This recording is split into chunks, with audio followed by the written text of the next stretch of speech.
जैसे सन 76 में टूलेट का बोर्ड कितने के लिए था? 2 के लिए था, लक्ष्मी नारायण के लिए था। वो प्रत्यक्ष हो गए तो फिर 3 के लिए शुरू हुई बात। 3 मूर्ति। शिव बाबा अकेला नहीं आता है, किसके साथ आता है? 3 मूर्तियों के साथ आता है। 33 करोड़ में 3 देवताएं बड़े माने जाते हैं, तो 3 कौन? तो ये नहीं कहेंगे कि सन 76 में उन 3 आत्माओं के लिए टूलेट का बोर्ड लग गया। लग गया? नहीं लगा। अच्छा, तीनों भी प्रत्यक्ष हो गए? हो गए कि नहीं? 3 मूर्तियां प्रत्यक्ष हो गई कि नहीं? हो गई।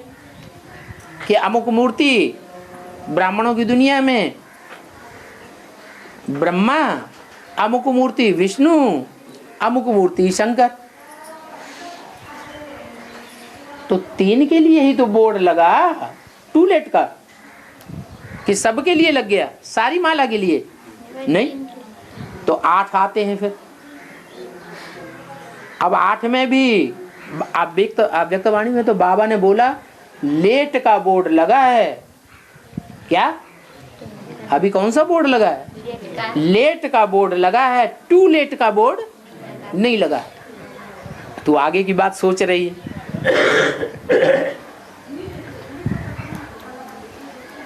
कि जब पूरी स्थापना हो जाएगी तो टू लेट का बोर्ड लग जाएगा। पूरी स्थापना माने एक पारिवारिक इकाई संपन्न स्टेज में संसार के सामने प्रत्यक्ष हो जाएगी। उसके बाद दूसरे परिवार प्रत्यक्ष होंगे या नहीं होंगे? ब्राह्मणों की 9 कुरियां मानी जाती हैं। कहां से शुरू होते हैं ब्राह्मण? शुरुआत कहां से होती है? ब्रह्मा से ब्राह्मणों की शुरुआत होती है। कोई पहली कुरी के ब्राह्मण, पहली पारिवारिक इकाई, कोई दूसरी कुरी के ब्राह्मण, दूसरी पारिवारिक इकाई, फिर तीसरी कुरी के ब्राह्मण, तीसरी पारिवारिक इकाई। सारी दुनिया का फाउंडेशन कहां पड़ रहा है? अभी संगम युग में पड़ रहा है। सिखों से पूछो, तुम तो 500 साल पहले तुम्हारे धर्म पिता आए, तुम तो स्वर्ग में नहीं जाते हो, तो मानेंगे? सिख ये बात मान जाएंगे कि हम स्वर्ग में नहीं थे? क्या कहेंगे वो? हैं? अरे हमारे पूर्वज भी स्वर्ग में थे, हम भी स्वर्ग में जाते हैं। क्रिश्चियन से पूछो, 2000 साल पहले तुम्हारा धर्म पिता आया, क्रिश्चियन धर्म शुरू हुआ, तुम तो स्वर्ग में, जन्नत, वहां पैराडाइज में होते ही नहीं, तो मान जाएंगे वो? नहीं मानेंगे। मुसलमानों से पूछो, 2500 साल, वो मुसलमानों को 1400 साल हुए मोहम्मद को आए हुए, उनसे कोई कहे कि तुम जन्नत में नहीं जाते हो, मुसलमान कोई भी जन्नत में नहीं जाता, तो इस बात को मानेंगे? बिल्कुल नहीं मानेंगे।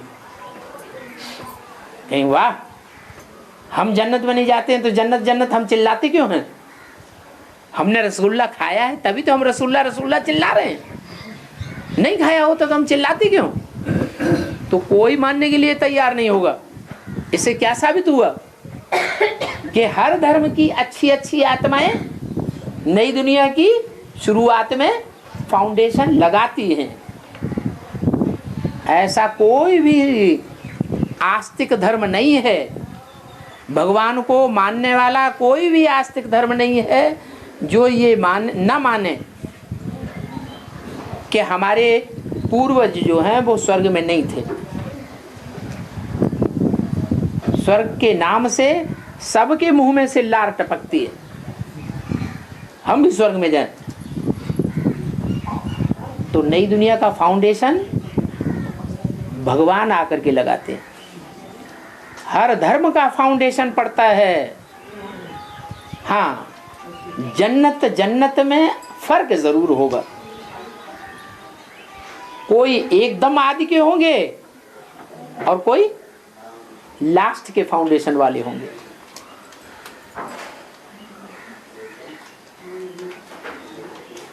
ज्यादा मजबूत कौन सा मकान का कौन सा हिस्सा होता है जो ज्यादा मजबूत होता है? अगर भूडोल भी आ जाए बड़े से बड़ा, तो कौन सा हिस्सा पहले गिरेगा, कौन सा हिस्सा बाद में गिरेगा? है जो बाद में कंस्ट्रक्ट हुआ है वो पहले गिरेगा, और जिसका फाउंडेशन पहले पहले डाला गया है वो लास्ट में गिरेगा। तो ये भी नई दुनिया का फाउंडेशन लग रहा है। पहला फाउंडेशन कौन से वंश का लगता है? सूर्यवंश का। वो सूर्यवंश का फाउंडेशन अभी डाला जा रहा है।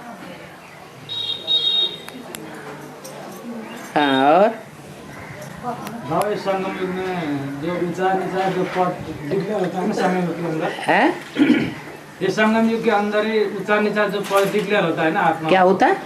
ऊंचा नीचा जो पद, ऊंचा नीचे, हाँ, पद डिक्लेयर होते हैं। इस तरह जो सतयुग त्रेतायुग जो आता है, तो वो सतयुग त्रेतायुग में ऊंचा नीचा राजा प्रजा, मतलब ये ऐसा कुछ फीलिंग होता है कि नहीं होता है आत्मा को? और सत्य त्रेता द्वापर काल इसके, इस बात को ऐसे समझना चाहिए जैसे आज के परिवार में कोई मान लो देवी देवता सनातन धर्म पूरा तो लोप नहीं हुआ, प्रायः लोप हुआ ना। तो ऐसे प्रायः लोप सनातन धर्म के परिवार में कोई बड़ा भाई होता है और कोई छोटा भाई होता है। छोटे भाई को सबकी बात माननी पड़ती है, सभी भ्राताओं की, और सभी भावजों की बात माननी पड़ती है। और बड़ा भाई सबको ऑर्डर देता है, बड़ी भावज भी सबको ऑर्डर देती है, कहती है मैं तुम्हारी अम्मा हूं, अम्मा समान हूं। बड़ा भाई कहता है मैं तुम्हारा बाप समान हूं। छोटा भाई, उसके दिल में ये आती है बात कि जो दुकान चल रही है हमारे परिवार की, वो दुकान हमारी नहीं है, भाइयों की है। उसके दिमाग में ये बात आती है? नहीं आती। तो पूर्व जन्म के कर्मों के हिसाब से उसकी मेंटलिटी इस तरह की बन चुकी, और जिस परिवार में उसने जन्म लिया है उस परिवार में जन्म लेने से भी वो मेंटलिटी बन चुकी है कि वो अपने को दास नहीं समझता है। क्या समझता है? परिवार का भांति समझता है। ऐसे ही संगम युग में ये मेंटलिटी पक्की हो जाएगी, अपनी अपनी सर्विस के ग्रेड्स के आधार पर। अभी एक दूसरे से झगड़ते हैं, मैं ऊंचा, मेरी बात मानो, हमारा अपमान क्यों कर दिया तुमने। अभी ऊंच नीच चल रहा है, कोई अपने को नीचा मानने के लिए तैयार नहीं है। लेकिन लास्ट में क्या होगा? जो ऊंचे होंगे वो स्वीकार कर लेंगे क्या? अपने पद को। और जो नीचे होंगे उससे नीचे के मणके वो भी स्वीकार कर लेंगे कि हम इतना ऊंचा पुरुषार्थ नहीं कर सकते। जितना ऊंचा पुरुषार्थ इन्होंने किया है, हमारी स्टेज नीचे। माना राम के जो 4 भाई हैं, रामायण में जिनका वर्णन आया हुआ है, राजगद्दी की सीनरी दिखाते हैं तो राम गद्दी पर बैठे हुए हैं, सीता उनके साथ बैठी हुई है, लक्ष्मण छाता लिए खड़े हैं,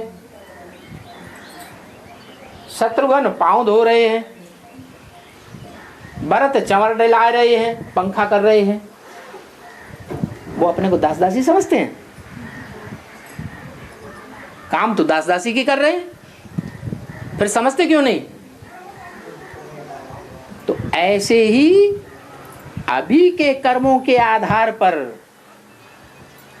वो तीनों भाई जो दास दासी के रूप में दिखाए गए हैं, दासी कर्म तो कर रहे हैं, दास कर्म नहीं कर रहे हैं, कर तो रहे हैं। तो उन्होंने ये स्मृति उनकी पक्की हो जाएगी।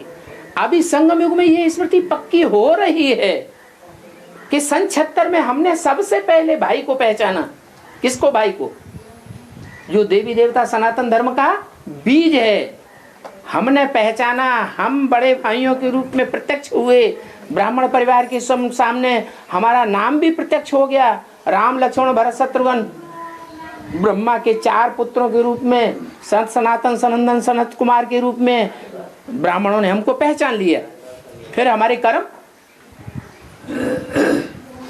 जो 3 धर्मों के बीज हैं, इस्लाम धर्म का बीज, क्रिश्चियन धर्म का बीज और बौद्ध धर्म का बीज, वो अपने कर्मों को बार बार याद करेंगे। हमने ऐसे ऐसे कर्म किए, ऐसे ऐसे विरोध किया, उस विरोधाभास के कारण हमारा पद इतना क्या हुआ, नीचा। ये संस्कारों में पक्का हो जाएगा। उस समय सारी दुनिया के सामने उन्हें चमड़ डलाते कोई लज्जा नहीं आएगी, पांव धोते हुए, पांव पखारते हुए कोई लज्जा नहीं आएगी, छत्र उठाते हुए कोई लज्जा आएगी क्या? आएगी? नहीं आएगी। तो वो करने का उनको पहला अधिकार मिलेगा ना? है? जो चमड़ डोलेंगे, जो अधिकार है उनको मिला जाएगा पहले। दास दासी कर्म को अधिकार बड़ा अच्छा होता है। अच्छा तो नहीं, फिर पहले पहचाना, माने तुम उसी को श्रेष्ठ समझते हो। नहीं, श्रेष्ठ नहीं समझ रहे ना, तो क्यों ऐसी बात करते हो? तो बड़े भाई के आसपास में रह करके अब समझ में आ गया ना कि वहाँ ऊंच नीच नहीं होगा। ये मेंटेलिटी है समझने की न समझने की।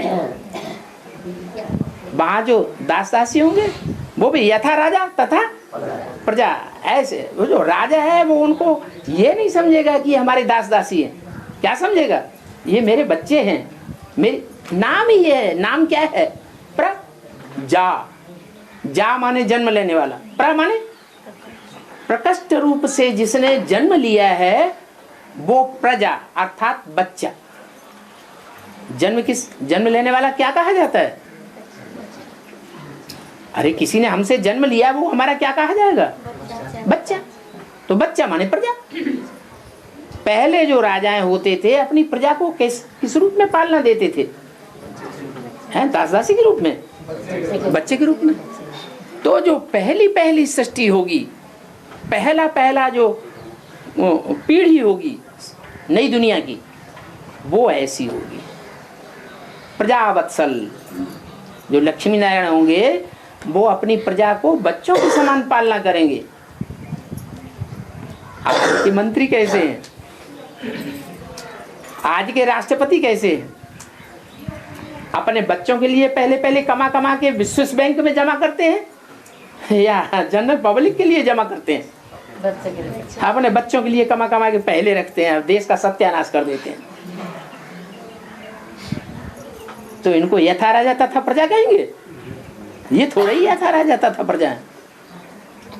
सृष्टि के आदि में यथा राजा तथा प्रजा थी। तो ये कोई वहां बुद्धि में ही नहीं आएगा किसी की कि हम दास दासी हैं।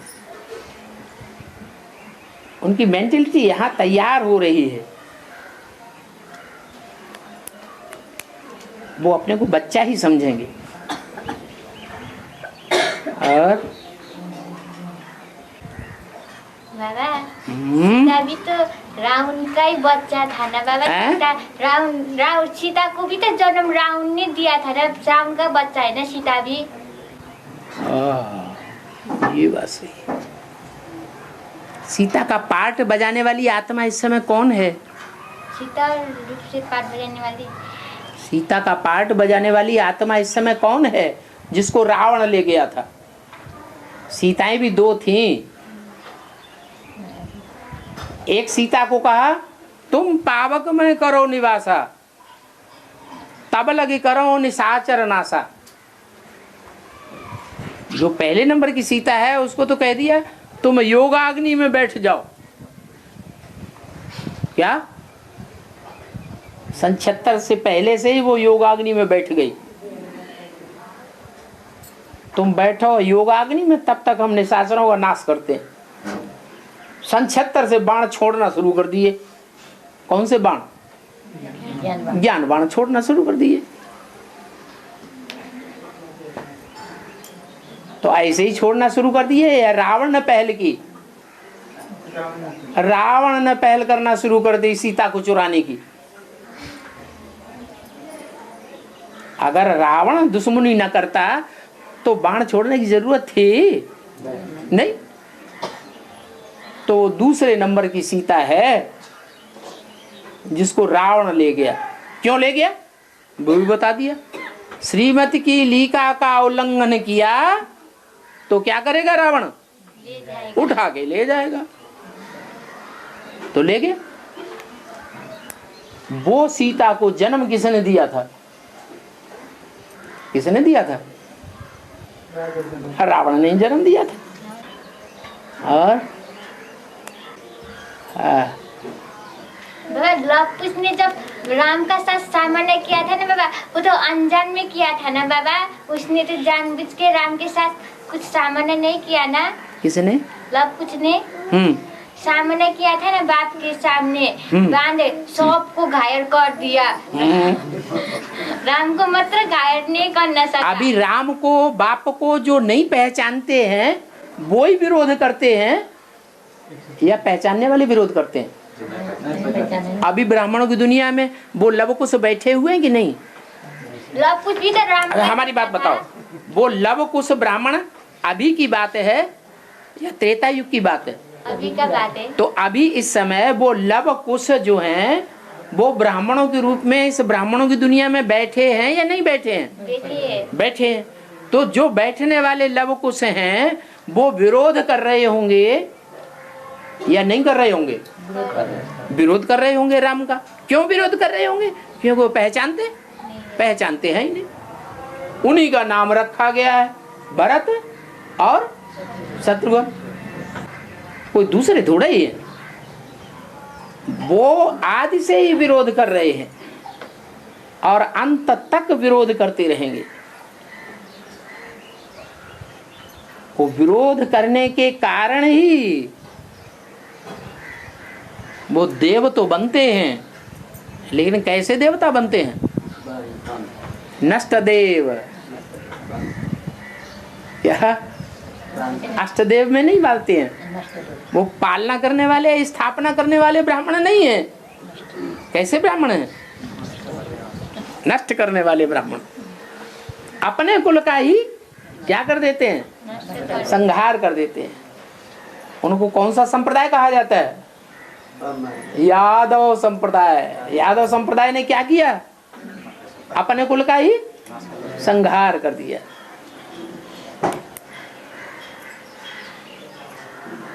बढ़िया बढ़िया प्रश्न पूछती है। देखा था ना रामायण में, लव कुछ ऐसा है कि जिस सबको घायल कर देता है, सिर्फ राम को मतलब घायल नहीं कर सकता है। ऐसा गाना सुनाता है कि सबको रुला देता है, सिर्फ राम ही नहीं रोता है। तो जो ज्ञानी होता है वो रोता है, अज्ञानी रोता है? अज्ञानी रोता है। तो राम तो ज्ञान सागर कहा जाता है। वो क्यों रोएगा?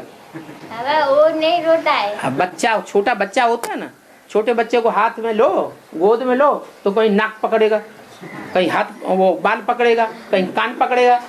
तो जो बाप है वो बाप खुश होता है या रोना शुरू कर देता है? मेरे कान काट डाले, मेरे हाथ काट डाले, ऐसे करता है क्या?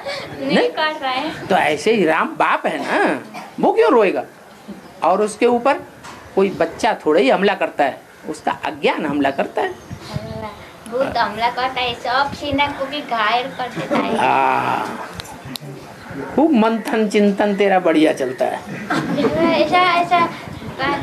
ऐसा बात होता है। हाँ, और पता है जब बाप का प्रत्यक्ष होगा, बोलते हैं ना, कोई कहता है खून से प्रत्यक्ष होगा, कोई कहता है हाई कोर्ट में जाके प्रत्यक्ष होगा। कैसे? कोई बाबा किसी में तो नहीं सुना, लेकिन ये सब भाई लोग है ना, उन देगा वो सब कहता है। कोई कहता है खून से प्रत्यक्ष होगा। खून से? कोई कहता है जब हाई कोर्ट सुप्रीम कोर्ट में जाएगा तब सबको पता चलेगा। कोई क्या कहता है, क्या कहता है। हाँ। लेकिन असली बात तो बात सुना भी नहीं है। असली बात किसी को सुना ही नहीं। बाबा ने तो बता दिया। बाप का प्रत्यक्ष किस आधार पे होता है इस बात।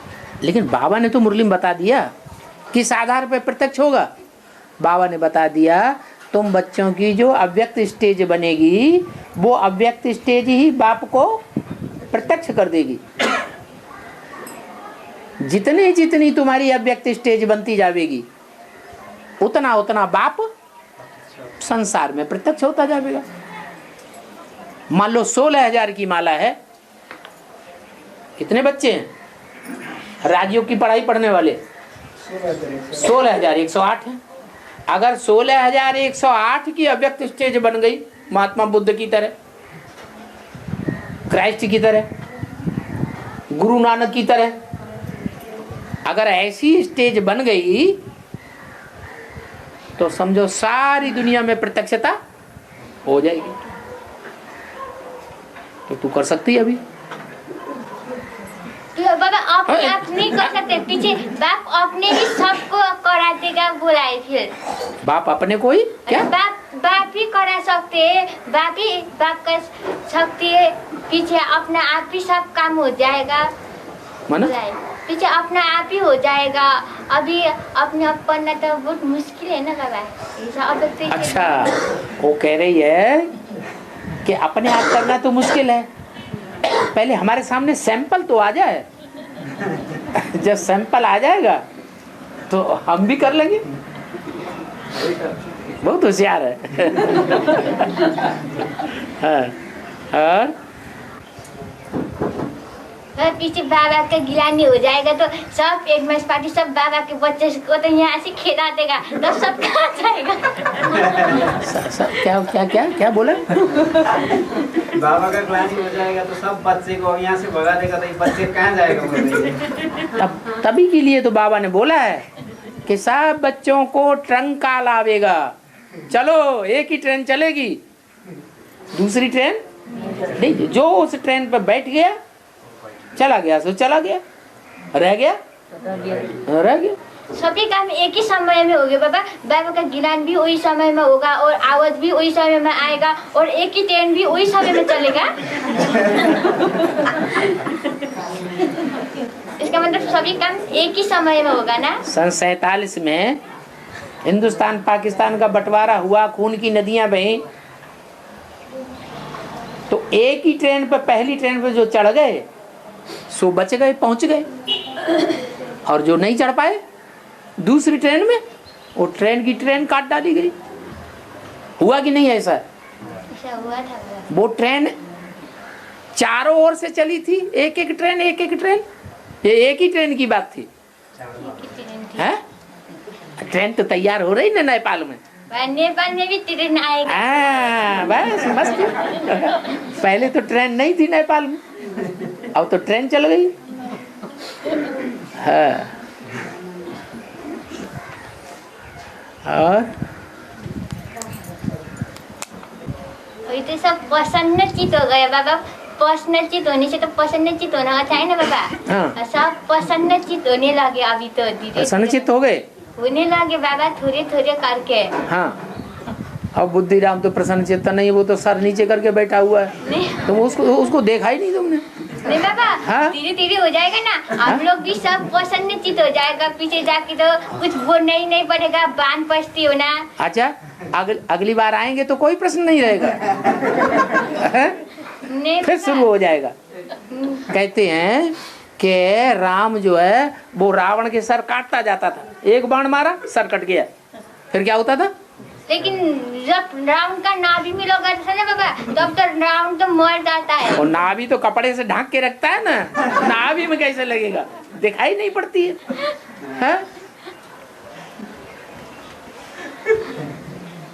और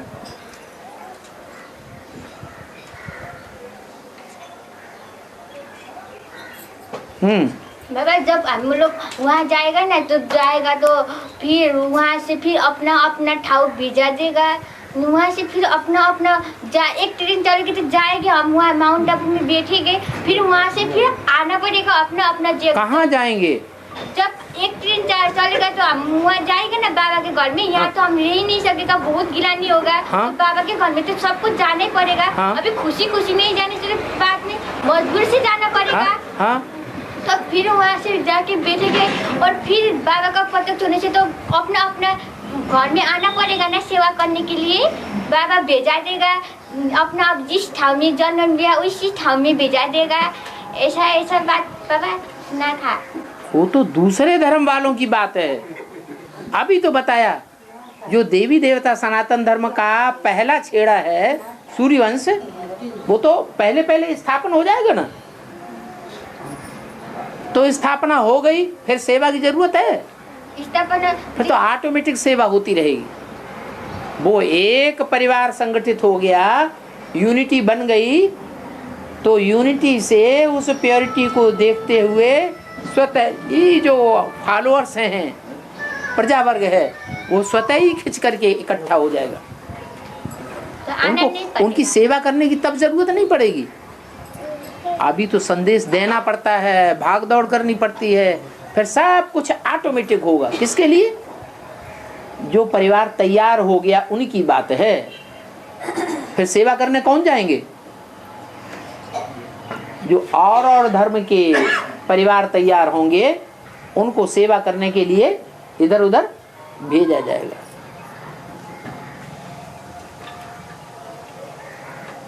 एक जगह बैठे नहीं रहेंगे उस समय। इसलिए बाबा कहते हैं कि बादल भरें और फिर जाकर के बरसें। सूर्यवंशी जो ग्रुप वहाँ पर तैयार होगा तो आराम से मतलब याद में बैठे रहेंगे ना, और धर्म उनकी ऑटोमेटिक सेवा होगी। राजा को और राज परिवार को भागदौड़ के सेवा करनी पड़ती है कि राजा ही तैयार हो गई, राजधानी स्थापन हो गई, तो राजधानी में बैठे बैठे ऑटोमेटिक सेवा होती है। क्या होता है? ऑटोमेटिक सेवा होती है। सेवा लेने वाले खुद आते हैं।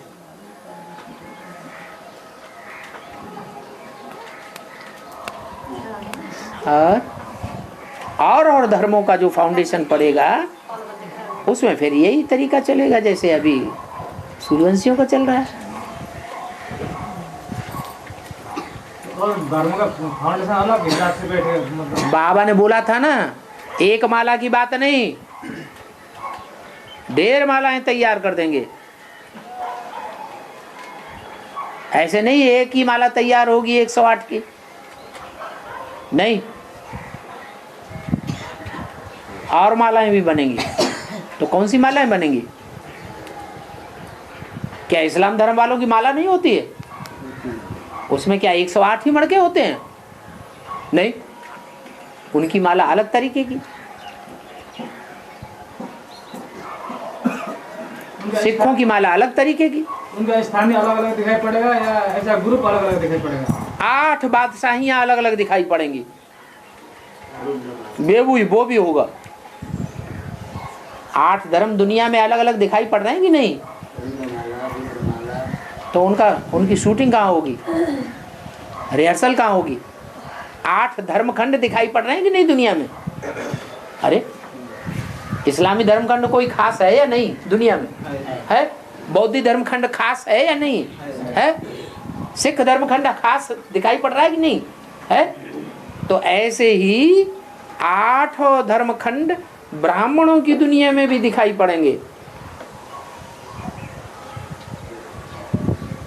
लास्ट में फिर सब मिलकर के एक हो जाएंगे।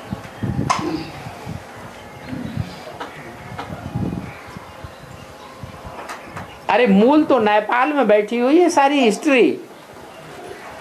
कितने राजाएं थे नेपाल में पहले? ढेर के ढेर राजाएं थे। फिर क्या हुआ? फिर एक निकला पृथ्वी, क्या नाम? पृथ्वीराज पृथ्वीनारायण। हाँ, उसने सबको इकट्ठा कर दिया।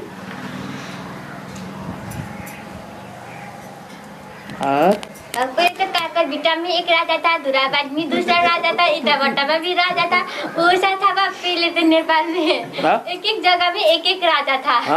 और पृथ्वीनारायण शाह ने सबको युद्ध में जीत कर एक हुआ। उनके अलग अलग किले थे, अलग अलग किले भी थे। और नेपाल तो प्राकृतिक का सुंदरता देश कहता है। विदेश का लोग भी प्राकृतिक को देख के आता है नेपाल घूमने के लिए। प्रकृति का, सतो प्रधान प्रकृति का पहला और ऊंचे से ऊंचा सुख कौन से धर्म वाले भोगेंगे पहले? है देवी देवता सनातन धर्म वाले पहले भोगेंगे। जो सूर्यवंशी होंगे वो प्रकृति का पहला पहला सुख भोगेंगे या लास्ट समय का तमो प्रधान सुख भोगेंगे? है पहले वाला वो भोगेंगे। अभी कौन से धर्म वालों की गवर्नमेंट चल रही है इंडिया में? है आर्य समाजियों की।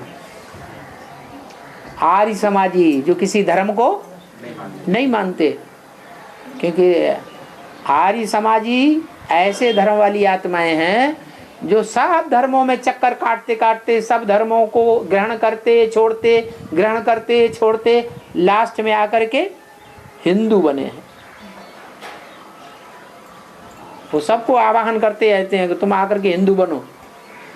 नहीं तो हिंदुओं ने जो दूसरे धर्म में कन्वर्ट हो गए कभी अपने में स्वीकार नहीं किया। ये आर्य समाजी क्या करते हैं? क्रिश्चियन हो तो भी उसको हिंदू बना लेंगे, मुसलमान हो तो भी उसको हिंदू बना लेंगे, कोई भी धर्म वाला हो हिंदू बना लेंगे। कांग्रेस पार्टी आर्य समाजी है क्या? और कौन सी समाजी है? वो धर्मनिरपेक्ष राज्य नहीं है। किसी धर्म की अपेक्षा है उनको? कोई धर्म की अपेक्षा नहीं। कोई भी धर्म को तुम मानो मानो न मानो, इससे हमें कोई मतलब नहीं। हमको वोट देते रहो बस। तो वो धर्म को मानते ही नहीं।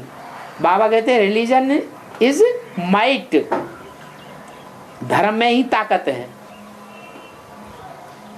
तो इनकी गवर्नमेंट में ताकत है? कहीं दंगा फसाद होता है रोक पाते हैं? बिल्कुल नहीं रोक पाते। अनाचार अत्याचार होता रहता है, अत्याचारी अत्याचार करते रहते हैं, गवर्नमेंट कुछ भी नहीं कर पाती। बाबा कहते हैं ये प्रजा के ऊपर प्रजा का राज्य है, बेकायदे राज्य, इसमें कोई ताकत नहीं है, क्योंकि धर्म को नहीं मानते, अधर्मी हो गए। सबसे ज्यादा अधर्मी कौन से देश में बन गए अब? नेपाल में।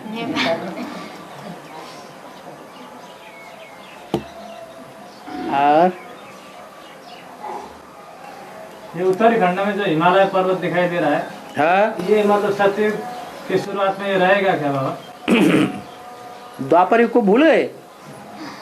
द्वापर के आदि में जो आधा विनाश हुआ था वो भूल गए? उस समय कुछ परिवर्तन हुआ पृथ्वी में या नहीं हुआ? हुआ। उस समय आधा परिवर्तन हुआ, आधे विस्फोट हुए, आधे भूकंप हुए, और अभी क्या होना है? पूरे ही भूकंप होने हैं।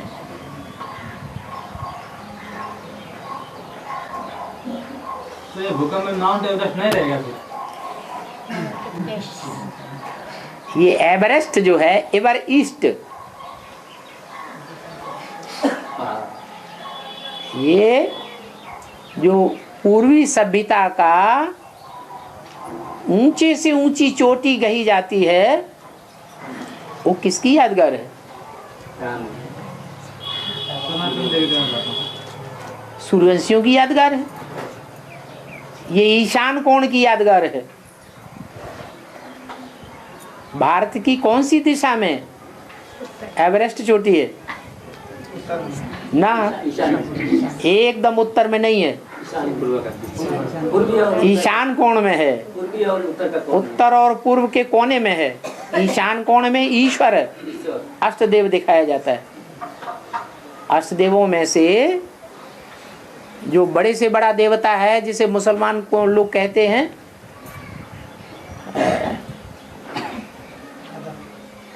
आठ फरिश्तों में से जबराइल, बहुत जबरदस्त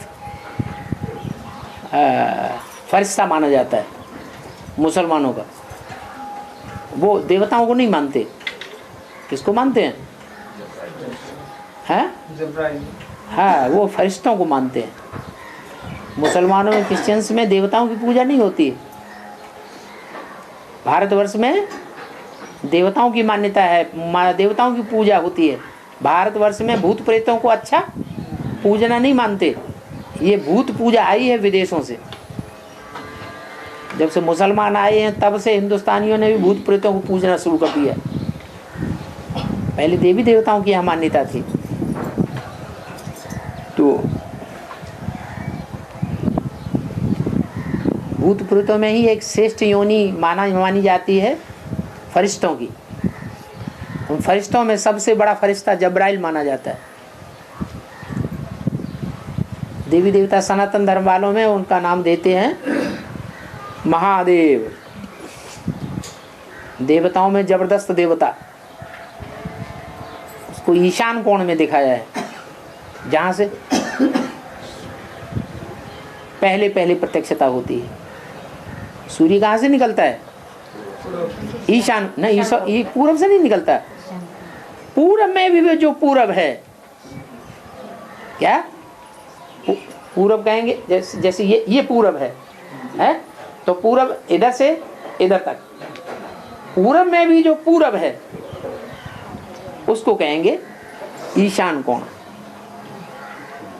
ईश्वर का देश, ईश्वर अर्थात ज्ञान सूर्य का देश। तो वो भी एक धर्म खंड है। इसलिए बौद्ध लोग क्या समझते हैं? कौन से कोण में, कौन सी दिशा में बौद्धियों का धर्म खंड है? ईशान कोण में। चीन है, जापान है, बर्मा है, मलाया है, थाईलैंड है।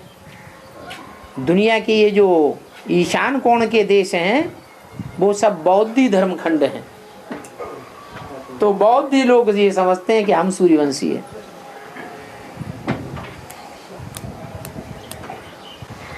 और ये रामकृष्ण जो आत्मा है ना, तो ये जो आत्मा का आपस में रूहरियन चलता है कि नहीं चलता? सूक्ष्म रूप में है, सूक्ष्म रूप में रामकृष्ण का रूहरियन चलता है कि नहीं चलता आपस में?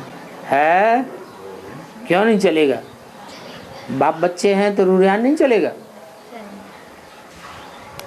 तो है, तो बाप बच्चों के बीच बात मिलना चाहिए ना, फिर है, बात मिलना चाहिए ना आपस में। बात मिलना चाहिए। तमो प्रधान है कि सतो प्रधान है? अभी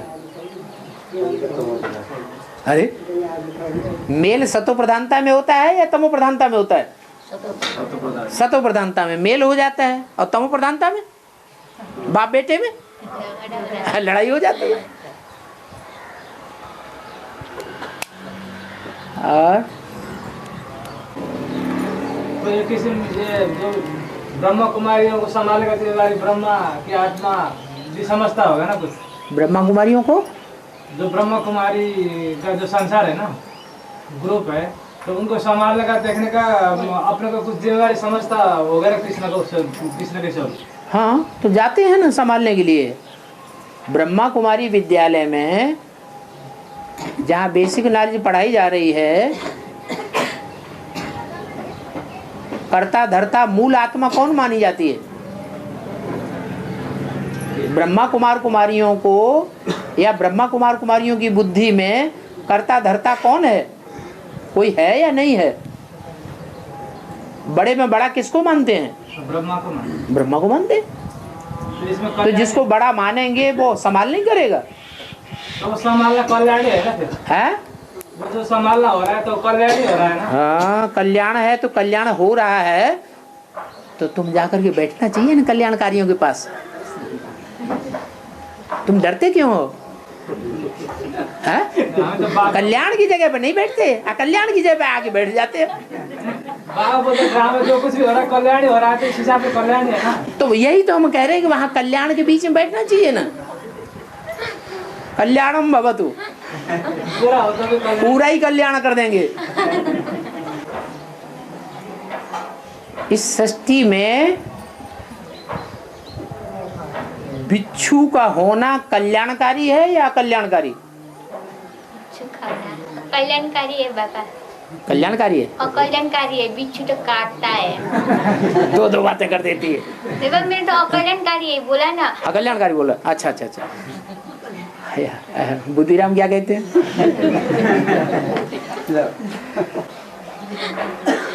है? वहाँ तो फिर कल्याणकारी को इस दुनिया में रहना चाहिए या नहीं रहना चाहिए? रहना चाहिए। तो सतयुग में रहेंगे ये? सतयुगी नई दुनिया में जो बाप को न पहचानने वाले हैं, जहां कृष्ण जन्म लेगा उस पीढ़ी में ये रहेंगी आत्माएं। तो सत्य की साधना करने का आधा हिस्सा तो वैष्णवी ग्रुप तो उधर ही है ना फिर। हम उनकी बात नहीं कर रहे। वैष्णवी ग्रुप के दिल में क्या है और बाहर क्या है वो तुम्हें पता है? वो तो आप ही बता रहे हैं। तुमको पता नहीं है। तुम अंदर देखते हो, अंदर देखना ज्यादा पसंद करते हैं, बाहर देखना ज्यादा पसंद करते हैं। जो अंदर से एक और बाहर से दूसरा, वो ज्यादा खौफनाक खतरनाक होता है। ये तो अंदर है, लेकिन पहले देखता है बाहर। हाँ, इसलिए अंदर भी है कल्याणकारी और बाहर भी है कल्याणकारी। ऐसा ग्रुप है या नहीं है? और वो 90% वहां ऐसा ग्रुप है। ऐसे तो दुनिया में नास्तिक हैं। वो नास्तिक भी सब एक जैसे नास्तिक होते हैं या कुछ अच्छे भी होते हैं? उसमें भी अच्छे होते हैं। टोटली ये कहेंगे नास्तिक होना अच्छी बात नहीं है। माना नास्तिकों में भी 10% अच्छे होते हैं और 90% बेकार होते हैं। ऐसे ही वो बीकेस में भी जो अपने को बीकेस कहते हैं, पीबीकेस कहना पसंद नहीं करते हैं, उनमें भी 10% ही अच्छे हैं। उनके लिए बाबा ने बोला है आवाहन करो। वो पिस रहे हैं, वहां दुखी हो रहे हैं, अपरम अपार दुखों में जी रहे हैं, जीना नहीं चाहते वहां, लेकिन जीना पड़ता है। इसलिए उनका आवाहन करो।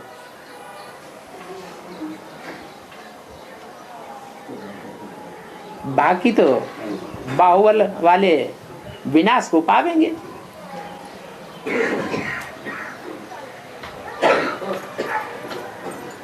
और बाबा, विश्व में नेपाल देश क्यों रह गया? नेपाल का सूर्य चंद्रमा का झंडा क्यों हुआ? और नेपाल का राजा का विष्णु अवतार क्यों नहीं? ये भक्ति मार्ग में मान्यता है। नेपाल का राजा 500 साल पहले विष्णु था, ये कोई मानेगा?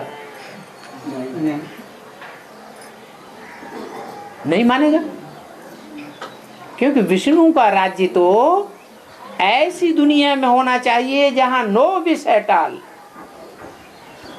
विष का नाम निशान नहीं होता। 500 साल पहले विष था या नहीं था? था।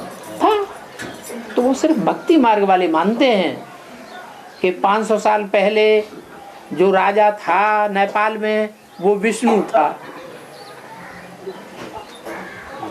वो यादगार है, यादगार दिखाई गई है संगम युग की। कि संगम युग में जो असली राजा है, विष्णु बनने वाला, नर से नारायण, नारी से लक्ष्मी बनने वाला, वो ऊंची स्टेज में रहने वाला है। सारी दुनिया में ऐसी ऊंची स्टेज में रहने वाली राजाई और किसी की नहीं होती। जिस राजाई के ऊपर कोई विदेशी ने कभी आक्रमण नहीं कर पाया और जीत नहीं पाया। फिर भी नेता लोग बोलते हैं फिर राजा आएंगे नेपाल में एक बार है। नेता लोग बोलते हैं, फिर प्रजा लोग भी बोलते हैं एक बार राजा चाहिए, विष्णु अवतार चाहिए। हाँ, तो वो कहाँ की बात है? अभी चल रहा है। अभी ब्राह्मणों की दुनिया के अंदर ये फाउंडेशन पड़ रहा है। और बाबा ये जो ये बड़े बड़े हिटलर, नेपोलियन बना पाया है, ये हिटलर, नेपोलियन, अलेक्जेंडर, हाँ जी, वो विश्व के बादशाही लेने के कई कोशिश करे, फिर भी उससे सफलता नहीं हुई है। तो ये बेहद में यहाँ अभी किसके तरफ ब्राह्मणों की दुनिया में दुनिया में ब्राह्मण की दुनिया में रमेश ने सारे सेंटर्स को अपनी मुट्ठी में लेके रखा हुआ है, वर्ल्ड रिन्यूअल ट्रस्ट बनाया हुआ है, सभी सेंटरों को उसमें समाहित कर दिया, उनकी सारी कंट्रोलिंग उसके हाथ में है। जब चाहे बेचे उस बिल्डिंग को और जब चाहे तब तक रखे। तो ये विश्व की बादशाही लेने का उपक्रम नहीं है। ऐसे ही जगदीश भाई हुए थे, ऐसे ही ब्रजमोहन भाई हैं। नया नंगल में जब सेंटर चल रहा था, बढ़िया फर्स्ट क्लास सेंटर बड़ा सा चल रहा था, इम्प्योरिटी से होता है विनाश। इम्प्योरिटी इतनी बढ़ी कि वहां का सेंटर ही उखड़ गया। सर पर पांव रख के भागे ब्रह्मा कुमार कुमारी, वहां के रहने वालों ने उनको जीने नहीं दिया, भगा दिया। इनके पास पैसे ज्यादा थे, इन्होंने दीदी दादियों के सामने प्रपोजल रख दिया कि दिल्ली में बड़ा मकान लेना हो, सेंट्रल प्लेस बनाना हो तो हम पूरा पैसा देंगे, शर्त यह है कि हमको मुखिया बनाया जाए। आज मुखिया बने बैठे। कैसे मुखिया? अखबार छपा रहे हैं प्योरिटी, उसके मुखिया हैं। ये नास्तिक धर्म बढ़ रहा है कि आस्तिक धर्म बढ़ रहा है? फिर ये विश्व की बादशाही लेने का उपक्रम नहीं है कि जहां राजधानी स्थापन होनी है वहां के मुखिया बन करके हम बैठ जाएं। वो एडवांस की दुनिया में भी कोशिश करेगा, एडवांस की दुनिया में तो और बीज रूप बाप हैं। उसके ऊपर भी ऐसा कोई कोशिश करता होगा ना बाबा। फिर ये तो बाप भी तो रमतू रमजबाज है? और जानबूझ के जब अपने को गुप्त कर देगा तब ये प्रत्यक्ष होना शुरू कर देंगे।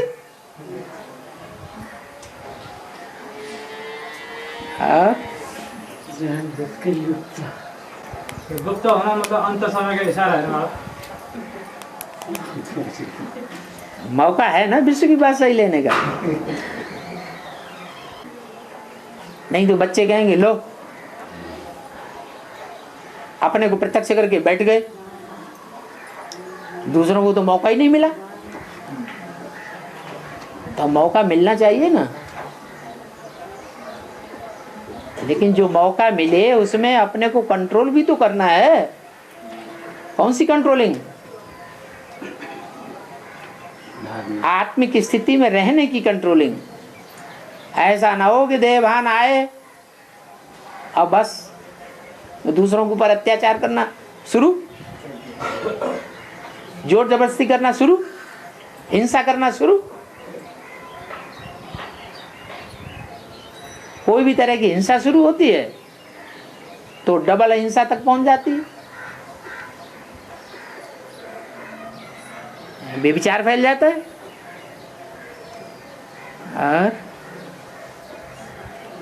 और किसी चीज का जब भूत अति हो जाता है ना तब उसका अंत भी होता है ना। हाँ, तो हिंसा का जब अति हो जाएगी तब उसका अंत हो जाएगा तो ना। उसका अंत हो जाएगा। अच्छी बात है ना। तो बिच्छू टिंडन होने चाहिए कि नहीं होने चाहिए? अरे फिर अंत कौन करेगा? अति कौन करेगा? अति तो वही करेगा जो बिच्छू टिंडन होंगे वो अति भी करेंगे। अरे ये दुनिया राक्षसों की भी बनी है और देवताओं की भी बनी है। कोई लोगों के दिमाग में ये बात आती है ये राक्षस काहे के लिए बना दिए दुनिया में और सबको दुख देते रहते हैं। ये दुनिया में जानवर क्यों बना दिए हिंसक? ये बिच्छू सर्प बिच्छू टिंडन क्यों बना दिए? यादगार। अरे ये भी जरूरी है। ये अगर नहीं होंगे तो अति नहीं होगी और अति नहीं होगी तो अंत नहीं होगा। दुख की दुनिया का अंत भी नहीं होगा। इसलिए असुर बाद में होने चाहिए या पहले होने चाहिए? दुनिया में अति करने के लिए अंत में होने चाहिए या पहले होने चाहिए? अंत में होना चाहिए। अंत में होते हैं, सो अंत में ही है। तो हिसाब से दुनिया बनी हुई है। दुनिया का नाटक कल्याणकारी हुआ या कल्याणकारी हुआ है? कल्याणकारी हुआ। वही तो बुद्धिराम कह रहा है ये ब्रह्मा कुमार कुमारी कल्याणकारी है या कल्याणकारी है? क्या है? समय के हिसाब से वो भी कल्याणकारी है, विनाश के लिए है। जास्ती क्रोध करने से तो विनाश हो जाएगा बाबा। क्रोध विनाश करेगा ना बाबा, जास्ती क्रोध करने से तो विनाश हो जाएगा। हाँ। क्रोध तो विनाश करेगा ना बाबा, क्रोध तो विनाशकारी होता है। क्या? क्रोध। हाँ। वो तो विनाश करता है बाबा, वो तो विनाशकारी होता है। हाँ। और लास्ट में जब नास्तिक जीतेगा ना बाबा, क्रिश्चियन में भी किताब में भी लिखा है, लास्ट अंत में जब नास्तिक का राज्य आएगा ना, तब सारी दुनिया विनाश हो जाएगी। हाँ, राज्य आ गया ना, एटम बम बना लिए। किसने बनाए? नास्तिकों ने बनाए।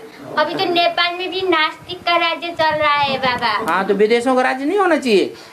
हाँ बाबा, नेपाल में तो कितना पहले अंग्रेजों लोग आया, किसी ने भी राज्य नहीं कर सका। हाँ। लेकिन अभी तो माओवादी ने राज्य कर लिया। माओवादी भी नास्तिक है बाबा, कुछ नहीं मानते, आत्मा भी नहीं मानते, परमात्मा भी नहीं मानते। फिर अगर ऐसा न होता तो भगवान बाप में आता कि अम्मा में आता? माँ में आता कि बाप में आता? ऐसा नहीं होता तो माँ में भी आने से होगा। है? ऐसा नहीं होने से तो माँ में। अभी तो मुरली में क्या बोला? माँ चाहिए कि नहीं चाहिए? है? हाँ, माँ चाहिए। अगर माँ नहीं होगी तो सुधरेंगे ही नहीं। इसलिए गौमुख चाहिए। और ओम